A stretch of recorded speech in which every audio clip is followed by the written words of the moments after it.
Hey, I'm back. It's been a while since I've done a video, so I thought with it being a nice morning, I would stay indoors, because who wants to go out in the sun? Strange thing to do. It's been a busy few months in many ways for me. Lots has been going on, lots has been happening, none of which is particularly interesting to anyone but me, I'm fairly sure. But I was thinking recently about perspective, and how my perspective on my disability has changed, or has been influenced, is probably a better way of putting it. A few months ago, I went through a assessment process, and once I'd received the feedback from the assessment, it gave me sort of pause for thought. Must enunciate properly, because it gave me a different perspective on my disability. The point of the assessment was to gauge my ability to live in the world, just going about sort of day-to-day humdrum things, doing bits and pieces around the flat, out and about in the world, that kind of thing. So when I received the feedback, I gave it a good thorough read through, and there was a couple of statements that stuck out for me. One was the assertion that I am unable to safely prepare a meal. And I thought, hold on, I prepare a meal every day. The second one that really stuck out was that I am unable to safely navigate to a place I am familiar with. I thought, hold on, I do that every day, going to the shops, going to see friends, doing whatever. I have my routines, I have my kind of safeguards in place, if you like. Then I realized that with my assertions that I do these things every day, the one key word that was missing, that was in the assessor's assertions, was safely. So that gave me an insight in a way, actually, because I think because I can do these things, I don't acknowledge whether it's safe for me to do it in reality or in another person's opinion. If safe is kind of up here, I'm somewhere down in the nether regions of the whole spectrum of being safe, because when I do prepare meals, it invariably involves some sort of calamity, and when I'm out, it invariably involves a stumble, a trip, knocking into someone or something, not seeing a car, not seeing a cyclist. Don't even get me started on e-scooters.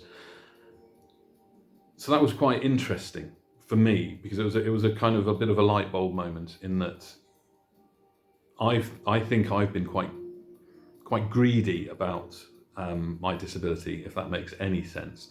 It's my disability, it's affecting me. I'm the only one that has an opinion on it because it's mine.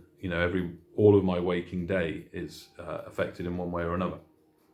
I think I've been quite closed, or hadn't even just thought about what it means to other people. So that was one big thing. And the second thing that I've noticed regarding, again, perspective, is how other people are around me or with me in situations, being out and about. So people are more inclined now to point out trip hazards, or don't cross the road here, don't do this, hold on, watch out, careful, blah. Invariably I say, oh, I'm absolutely fine, and it's happened on a couple of occasions recently. I've then walked into a lamppost or tripped over something, which of course serves me right, and I always laugh about those kind of things. That gave me another, again, more pause for thought, must enunciate, to appreciate how my disability impacts on those people around me, and also how that impact has changed as my disability has gotten worse, as my sight loss has gotten worse. Which is great to know that people take care of me when necessary, without being patronising or anything like that. They make sure that I'm safe.